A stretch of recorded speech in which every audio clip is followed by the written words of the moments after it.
राज्याचे कृषी मंत्री माणिकराव कोकाटे यांनी आज बारामती उपमुख्यमंत्री अजित पवारांचे तोंड भरून कौतुक केले.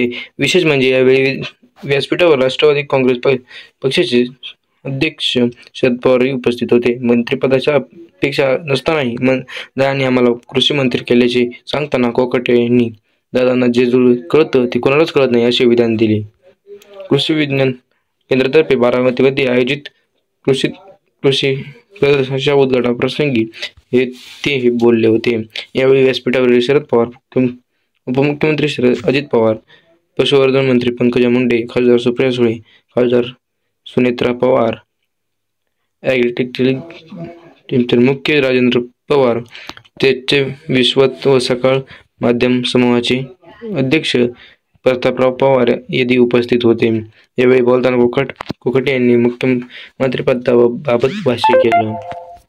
ते म्हणाले, दादा मला कृषी खाते देतील अशी अपेक्षा नव्हती. मी मंत्रिपदही मागितलं नाही, खातेही मागितलं नाही, पण दादांनी जे कळतं ते कोणालाच कळत नाही असं मला वाटायला लागलं आहे. एवढं हुशार व्यक्तिमत्व बारामतीच आहे.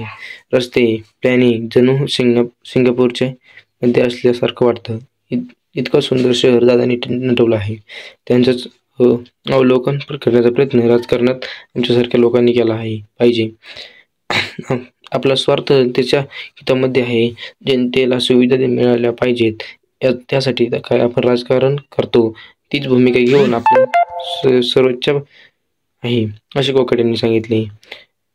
राजेंद्र पवार यांना 2021 मध्ये राज्य सरकारच्या कृषीरत्न पुरस्कार जाहीर केला होता, पण त्यांनी तत्कालीन राज्यपाल भगतसिंग कोश्यारी यांच्या हस्ते पुरस्कार स्वीकारण्यास नकार दिला होता. आज कोकाटे यांनी पुन्हा एकदा पुरस्काराची आठवण काढत राजेंद्र पवारांना पुरस्कार स्वीकारण्याची विनंती केली. कोकाटे म्हणाले, काही राजकीय वादग्रस्त मुद्द्यामुळे ते पुरस्काराला गेले नाहीत. कृषी खात्याच्या वतीने तो पुरस्कार अजूनही पेंडिंग आहे. मी त्यांना जाहीर निमंत्रण देतो. सहीच्या वेळ कळवा.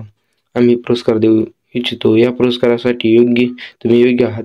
योग्य व्यक्तीला हा पुरस्कार मिळत नाही आहे. राज्य सरकार तुमचा गौरव करू इच्छितो आहे असे माणिकराव कोकाटे यांनी म्हणाले.